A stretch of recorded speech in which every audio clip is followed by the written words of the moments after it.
Всем привет, меня зовут Дмитрий, вы на канале Geek Media. Сегодня мы с вами будем изучать игру, которая называется Paradox. Это игра отечественной разработки, то есть игру придумал отечественный геймдизайнер, что уже немаловажно и очень приятно. У игры очень интересный сеттинг, сюжет. Представьте себе, что вы всемогущее существо, которое может все. И вот вы уже устали от своих похождений и увидели какую-то девушку, которая пасет козу, и превратили ее козу в ужасное чудовище. Девушка оказалась не из робкого десятка. Вместо того, чтобы сильно обидеться и испугаться, она обратилась к вам, к высшему существу с вопросом: «И это все, на что ты способен?» На что вы, естественно, среагировали с обидой со своей стороны. Как же так? Почему какая-то там простолюдинка может себе позволить такое в ваш адрес? И обращайтесь к ней. Неужели тебе этого мало? На что она вам отвечает, что да придумай что-нибудь посверхъестественнее. Неужели ты не можешь сделать, например, остров, с которого невозможно выбраться? Ну, конечно, могу, сказал ты. Создал такой остров и оказался в западне, потому что ты всемогущий, который сделал остров, с которого нельзя выбраться, то есть ты тоже не можешь с него выбраться. Но тут наступает парадокс. Какой же ты тогда всемогущий, если ты что-то не можешь сделать? В этой игре очень много таких интересных отсылок к известным парадоксам, которые действительно существуют. Да, философские различные вот такие измышления, математические парадоксы. Здесь вы отсылки к ним обязательно найдете. Это одна из интересных таких вещей в этой игре. Ее интересно изучать. Интересно изучать, на чем основана игра, на каких вот таких интересных отсылках.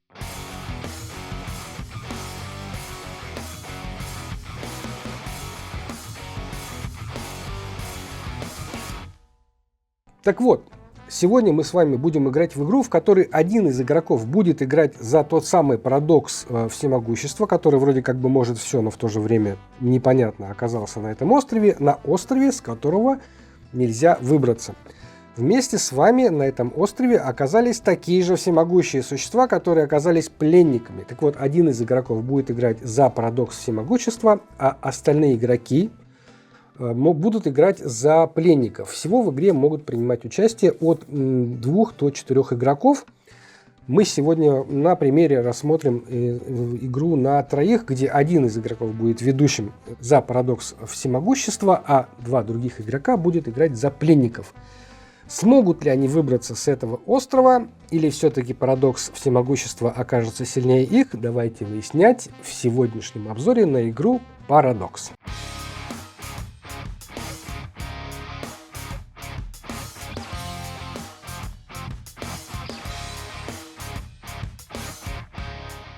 Как я уже сказал, это игра один против всех, но не совсем. Обычно в игре один против всех выигрывает либо тот, кто играет против всех, либо все остальные против него. В этой игре каждый играет сам за себя.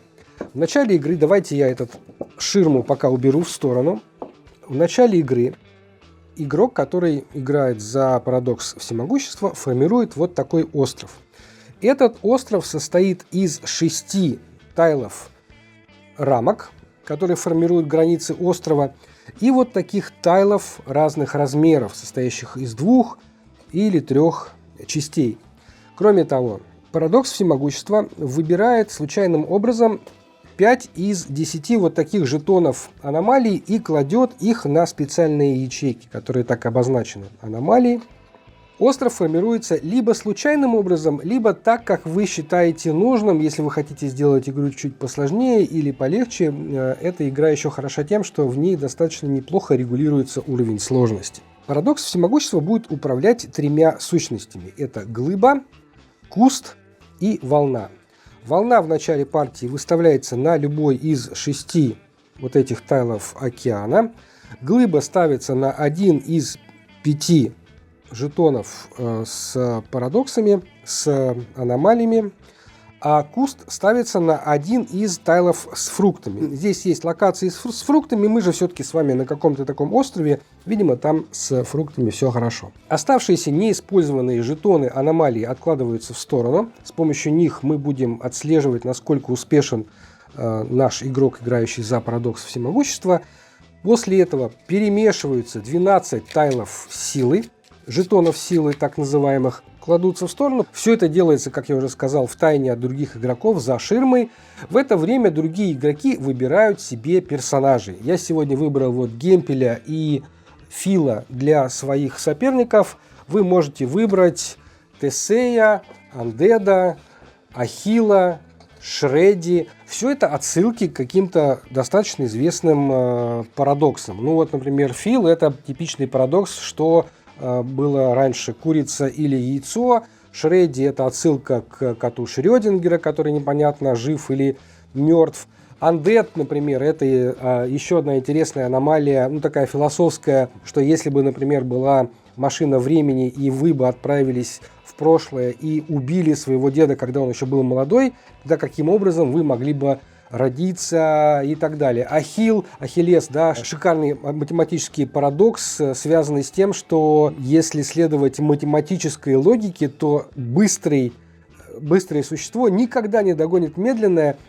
Кажется, что это все абсолютная глупость, но если почитать поподробнее про этот парадокс, то действительно получается, что так и есть. Почитайте, это очень интересно.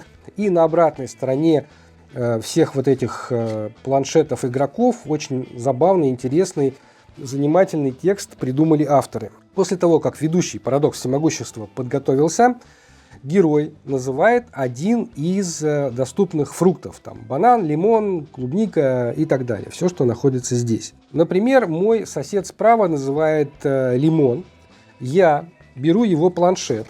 И на его планшете маркером, это стираемые планшеты и маркеры со стираемым таким наконечником, я рисую точное расположение лимона. То есть даю своему сопернику точную информацию. В этой игре нельзя в таких вещах обманывать. Точную информацию, где находится тайл с лимоном. Он всего один на всю карту нашего острова. И я могу буквами написать, могу там одной буквой написать L, для того, чтобы было понятно, а уж там мой соперник сам перерисует, как ему удобно, может прям лимончик себе нарисовать. И возвращаю этот планшет своему сопернику. Отныне соперник должен играть так, чтобы его соперник напротив не видел, все остальные игроки за столом не видели, что он там у себя рисует. Теоретически можно, конечно, играть в открытую, но лучше играть в закрытую, так гораздо интереснее. То есть какую-то часть информации мой соперник уже получил. Он получил свою стартовую клетку, он знает точно, где находится жетон с лимоном. Тут, кстати, есть одна подсказка для начинающих игроков. Да, остров состоит из множества тайлов. Но на карточках подсказки, у всех игроков есть такие двусторонние карточки подсказки, есть разбивка по тайлам. И вот этот тайл, например, с лимоном, он находится вместе с локацией миража с летающей тарелкой. То есть мой соперник знает, что там находится лимон, и он знает, что где-то рядом, вот прямо рядом с лимончиком, еще находится мираж с летающей тарелкой. Это такая подсказочка небольшая. То же самое я делаю для соперника слева от себя. Например, он называет клубника, вот это, да, я рисую клубнику. Здесь для него подсказку. Отдаю ему обратно его планшет. У каждого игрока свои маркеры. И они будут на планшетах своими маркерами обозначать. И я их стендики ставлю себе. Моего соседа слева на клубнику, моего соседа справа на лимон. Только у меня будут вот эти стенды, они позволяют мне четко отслеживать, где находятся соперники. Еще раз напоминаю, все это происходит за ширмами. Никто не видит, что происходит за ширмой. Да, пока уберу, чтобы не мешалось. После этого ходят соперники. Первым ходит соперник слева по часовой стрелке от ведущего, и в его распоряжении есть 2 очка действия. Очки действия обозначены вот такими звездочками на планшетах игроков, и в свой ход у вас есть несколько вариантов действий. Первый вариант действий – это за 1 очко восполнить 2 энергии. Вот у вас 2 энергии в начале есть, в процессе игры вы будете их тратить. Потратили одну, потратили другую, и вот за 1 очко действия вы можете себе 2 энергии восстановить. Дальше за одно очко действия можно двигаться. Вы говорите, я шагаю на северо-восток. Для того, чтобы было удобнее ориентироваться, у каждого на планшете есть компас, который позволяет вам точно сказать, что происходит. Вы двигаетесь на северо-восток, значит вы двигаетесь вот сюда. Причем двигаться вы можете в разных вариантах. Вы можете двигаться просто, или можете двигаться безопасно, или вы можете перепрыгивать через клетку, или вы можете перепрыгивать через клетку безопасно. Для того, чтобы просто двигаться, вам не нужно ничего тратить, кроме очка действия. Вы говорите, что вы движетесь на северо-восток, и я передвигаю вашу фишку на северо-восток и говорю, что с вами происходит. А происходит с вами там, в данном случае, вы попадаете на узел Эшера. Это один из вариантов клеток в этой игре, узел Эшера. Эшер — это был такой художник, который рисовал парадоксальные лестницы, знаете, которые сама себя закручивает, непонятно, куда человек идет, вверх или вниз и так далее. Очень забавные иллюстрации. И вот в этой игре они тоже используются как референс. Так вот, вы попадаете на клетку с узлом Эшера, и я говорю, что вы попали на узел Эшера, и вы перемещаетесь на мираж со змеей. Мой игрок у себя обозначает, что здесь у него узел Эшера. Написал, здесь узел Эшера, потому что он знает, что он пошел на северо-восток, здесь узел Эшера, а после этого он оказался на мираже со змеей. Но куда его привел узел Эшера, он пока не знает. Это могло быть здесь или здесь. Поэтому для каждого игрока есть вот такой черновик. Здесь вы можете как угодно рисовать. Например, вы можете нарисовать, что вот здесь ваша стартовая клетка, здесь у вас узел Эшера, а здесь или здесь у вас потенциально тот самый мираж со змеей. То же самое, когда будет ходить его соперник, он знает, он слышал, что речь шла о лимоне, он может написать букву L или там нарисовать себе лимон, и потом этот соперник походил, например, вот сюда, это у нас северо-запад, он походил на северо-запад и попал на яблоко.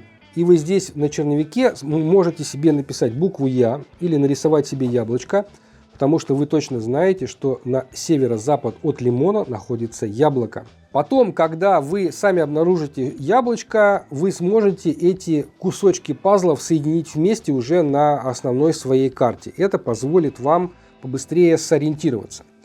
Для чего вы вообще все это делаете? Вы это делаете для того, чтобы выполнить свои какие-то личные цели. У каждого игрока свои личные цели, и они достаточно асимметричные. Например, у Фила, у него цель посетить все 5 аномалий. На нашем игровом поле есть 5 аномалий. Вот такими жетонами они обозначаются. Как только мой соперник слева посещает аномалию, а это его цель, он говорит, я выполнил цель, я посетил одну аномалию. Я отмечаю, беру его жетончик, у каждого игрока свои жетончики, ставлю на эту аномалию, обозначаю, что он ее посетил. И благодаря наличию жетонов мы можем отслеживать, кто из соперников ближе к победе. Потому что у ведущего тоже есть свои жетоны, вот эти 5 неиспользованных жетонов аномалий. Они тоже работают как маркеры, обозначающие выполнение цели со стороны парадокса аномалии, со стороны ведущего. У парадокса аномалии цель убить как можно больше соперников. Пока непонятно, что значит как можно больше, их тут всего 2, да? Каждый раз, когда соперник погибает, он воскрешает заново, возвращается в игру, но после каждого успешного убийства вы себе 1 жетончик забираете. И если вы забрали себе 5 жетонов, немедленно игра заканчивается, и вы выиграли. Для того, чтобы убить соперника, нужно вычеркнуть у него 3 жизни. Жизни позволяют вам забирать различные локации на вашей карте, действия ваших вот этих вот сущностей, я про них еще немножко попозже расскажу. У соперника справа, у него гембель, его задача посетить 5 различных фруктов, помимо стартового. Вот он стартовал на лимоне, ему еще надо посетить вишенку, клубничку и так далее. Если 5 он еще посетит, то он выиграл. Если мы посмотрим на других героев, то вот здесь, например, Шредди, ему надо посетить 5 разных миражей и узлов Эшера. У Тесея посетить по одной клетке каждого портала и 2 оракула. Есть тут такие клетки оракула. Undead. Этот персонаж немножко посложнее. Ему нужно 5 раз спугнуть фигурки парадокса всемогущества. Тоже про это попозже чуть расскажу. Итак, я вам рассказал, что один из вариантов действий – это походить, шагнуть в какую-то сторону. Есть еще вариант шагнуть безопасно. Если вы решаете шагнуть безопасно, вы говорите: я шагаю безопасно. Ну вот, например, мой сосед справа говорит, что он шагает безопасно, и шагает он, например, на запад. Я говорю: ты попал в Г-образное озеро. Тут есть три вида озера. Это треугольное, такое Г-образное и прямое. Я говорю: ты попал в Г-образное озеро, и он у себя, где-то вот здесь, может нарисовать вот такие волны, обозначая тем самым, что здесь озеро. Он себе может еще какую-нибудь буковку, например, Г написать, чтобы напомнить, что это Г-образное озеро. Как оно расположено? Вот так оно расположено. Или вот так. Он пока еще не знает. Но он знает, что попал в Г-образное озеро. Он сказал, что он ходит у меня на запад безопасно. Чтобы сходить безопасно, вам нужно потратить одну энергию. Он вычеркивает в себя одну энергию. Чем это хорошо для соперника? Если вы ходите небезопасно, то та клетка, куда вы попадаете, она активируется автоматически. Ну, вернее, ведущий решает сам, активировать ее или нет. Естественно, он решает это все в свою пользу. А если вы шагаете безопасно, то я называю вам озеро, и вы уже сами решаете, активируете вы ее или нет. В случае с озером, естественно, нет. Это все невыгодно активации. Если вы туда попали небезопасно, то я вашу фигурку кладу вот так. И вы в этом озере плаваете и практически занимаете все озеро целиком. Это очень важно для определенных механик в этой игре, потому что когда вы в следующий раз будете ходить, если вы лежите, то ведущий будет решать, на какую именно клетку вы оттуда пойдете. А если вы пошли туда безопасно, то вы стоите ровно на этой клетке, куда попали, не на все озеро, а именно на этой клетке. И когда вы будете ходить в следующий ход, вы уже будете непосредственно отсюда двигаться на юг, север, запад или восток. Еще вариант – походить через клетку. Для этого вы тоже тратите одну энергию. Это выгодно и очень важно, особенно ближе к концу партии, когда вам уже известна большая часть карты. Вам поначалу кажется, что это нереально вообще разгадать и понять, где что находится, но поверьте мне, уже ближе к середине партии вы будете иметь достаточно большое представление о том, где что расположено и как все находится. Потратив одну энергию, вы перепрыгиваете через клетку. При этом это небезопасное движение. А вот если вы хотите перепрыгнуть через клетку, да еще и безопасно, тогда вы должны потратить 2 энергии. Собственно говоря, на этом и заканчиваются все варианты действий игроков. Они только двигаются, но с помощью движений могут совершать какие-то дополнительные эффекты. После того, как все игроки за столом сделали свои действия, ходит парадокс всемогущества. Парадокс всемогущества имеет 3 очка действий. И эти 3 очка действий он на свое усмотрение может распределить между 3 сущностями. Глыба, куст и волна. Можно походить 3 раза волной или 2 раза волной, 1 раз кустом. То есть вы сами распределяете на свое усмотрение. Я не буду сейчас вдаваться в подробности, но эти сущности позволяют наносить вред и урон сопернику. Куст, попадая на одну клетку с соперником, наносит ему 1 урон по здоровью и минус 1 энергия. Глыба толкает вашего противника по прямой на одну клетку. Океан бьет, тоже отнимает 1 жизнь, но только на тех клетках, которые находятся непосредственно рядом с тем большим тайлом, где находится сама волна. То есть, если вы хотите атаковать, например, вот этого соперника, то он должен находиться на одной из вот этих 4 клеток. Здесь можно такие разные комбинации творить. Например, глыба может толкнуть вот этого персонажа сюда, и следующим действием волна атакует этого персонажа, отнимает у него 1 жизнь. Кроме того, на карте есть порталы, по которым наши герои перемещаются, ну и сущности тоже перемещаются из одного портала в другой. Их тут 3 пары получается. С первой на первый можно перепрыгнуть, со второго на второй, с третьего на третий. Есть вот эти вот миражи, которые отнимают тоже здоровье у соперников. Есть фрукты. Фрукты – это отдельная история, потому что фрукты позволяют нашим соперникам использовать дополнительные какие-то способности. Например, если бы у моего соперника был лимон и вишня, то он смог бы до начала следующего хода иметь иммунитет к взаимодействиям с одной фигуркой парадокса всемогущества на ваш выбор. Ну и так далее. Кроме того, у каждого еще игрока, у каждого героя есть своя собственная способность. Например, у Фила есть способность выйти из воды. Шагнув в океан, можешь переместиться небезопасно на противоположную клетку острова, можешь не активировать озера. То есть он у нас хорошо справляется с водой, потому что на самом деле наши герои и в океан тоже могут попадать, правда, ненадолго там задерживаются, они сразу возвращаются обратно в остров, но могут и в океан тоже попадать. А вот Гембель, например, фрукты цветные. Посетив новый фрукт, нарисуй его в пустой ячейке с пальмой, применив бонус, зачеркни пальму. Ну, я сейчас проще своими словами объясню. Вместо того, чтобы заранее нарисовать вот фрукты, как, например, у Фила, здесь у вас пустые ячейки, и вы сами сюда сможете вписывать фрукты, и когда вы их используете и снова попадаете на эту клетку, вы вычеркиваете их и заново можете воспользоваться способностями этих клеток. То есть разнообразие у героев достаточно большое, и это на самом деле все очень здорово придумано в этой игре. Я забыл один важный момент. Перед своими действиями ведущий открывает две карты, два жетона силы и выбирает один из них.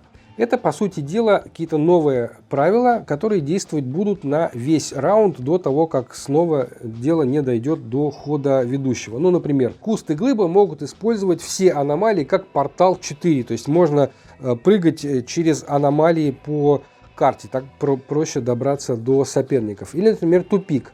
Пленники не могут активировать клетки с фруктами, лагерями и оракулами. То есть накладывают определенные ограничения на наших героев. И вот вы выбираете один из этих двух. Один вы кладете, у всем зачитываете, какие правила действуют. Второй отправляете вниз колоды. И так в процессе игры у вас эти тайлы как минимум по разочку обязательно сыграют. И так продолжается до тех пор, пока либо один из игроков не выполнит свои цели, либо и свои цели не выполнит ведущий. То есть 5 раз убьет своих соперников. И как только один из игроков достигает своей цели, игра заканчивается и объявляется победитель. Вначале я, конечно, должен обозначить определенные минусы этой игры, и они, скорее всего, связаны больше именно с продакшеном. Это маркеры. Еще раз, как и в случае с героями, у издателя сложности с маркерами. Просто рекомендую вместо тех, которые идут в коробке, возьмите себе другие, которые пишут хорошо, лучше, чем те, которые идут в комплекте с игрой. И это мелочь, но очень важно. Она портит впечатление о достаточно хорошей игре. Еще один нюанс. Мне кажется, что если у вас есть возможность раздобыть какие-то дополнительные ширмы для этой игры, раздобудьте, потому что, да, с одной стороны, может быть и достаточно вот так вот сидеть, спрятавшись друг от друга и рисовать на весу, но это не всегда удобно. Удобнее иногда просто на столе писать, а вам не хотелось бы, чтобы кто-то заглядывал в ваш планшет. Поэтому для игроков ширмы тоже, пожалуй, пригодятся. Ну и третий нюанс – это озера. Я не стал вдаваться в подробности правил касательно озер. Здесь есть нюансы. Немножко я коснулся, да, когда у вас персонаж лежит или стоит, и вы уже поняли, что здесь начинаются определенные нюансы. Кто кого может бить, если кто-то лежит или стоит, куда кто двигается, если этот персонаж в этом озере лежит. Да, на самом деле эта механика достаточно интересная, она вносит определенный дополнительный такой уровень мозголомности, куда ты передвинулся, если ты лежал, или куда ты передвинулся, если ты стоял.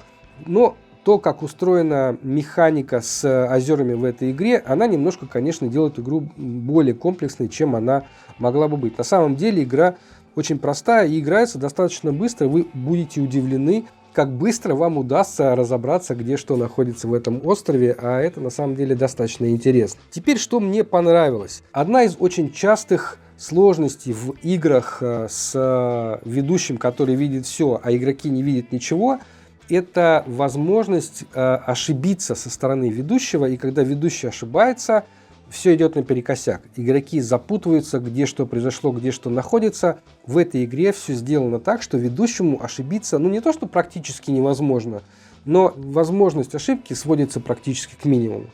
Тайлы большие, понятные, и иконографика разнообразная, понятная, и вот эти перемещения тоже понятны. В тех редких случаях, когда у нас ведущий ошибался, его поправляли сами игроки, потому что зачастую эти ошибки они были совсем нелогичными. В общем, здесь эти ошибки сведены к минимуму. Что еще понравилось? Несколько партий, которые мы сыграли, были очень плотными по очкам. Разброс был минимальный. Мы заканчивали партию в тот момент, когда уже каждый из игроков, и ведущий, и игроки за столом, были максимально близки к победе. Оставался буквально 1-2 хода каждому из игроков, чтобы выиграть в этой игре. Это здорово. Как я уже сказал, в игре очень много вариаций, как можно нивелировать сложность в этой игре.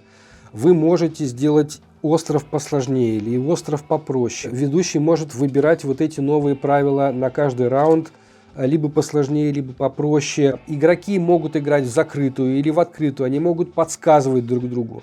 Еще что мне очень понравилось, что эта игра провоцирует игроков за столом к общению. То есть это не, опять же, очень часто бывает в играх похожего рода, когда игроки закрываются в своих планшетах, не раскрывают информацию друг другу, а здесь в каждой партии было очень бурное обсуждение и подсказки, и поправки друг друга. Да нет, ты неправильно нарисовал, вот там это все находится, ах да, точно, ведь это здесь. В общем, на самом деле это очень интересно. Еще классно придумано то, что говорит и спрашивает ваш соперник, важно для других игроков. В игре обязательно выигрывает тот игрок, который очень внимательно слушает всех за столом. Потому что когда один из игроков двигается с одной клетки на другую, он раскрывает информацию для всех остальных игроков, и стоит вам отвлечься, отвернуться, и вы потеряете этот кусочек информации, и все, вы отстали.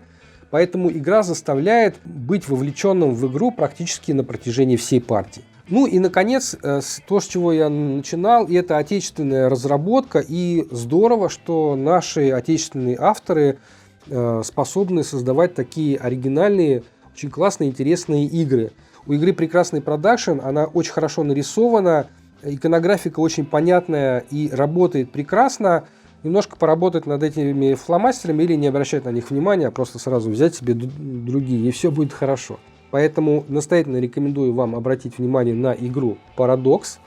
А на этом у меня сегодня все. С вами был Дмитрий и канал Geek Media. Играйте в настольные игры. Всего вам хорошего. Пока-пока.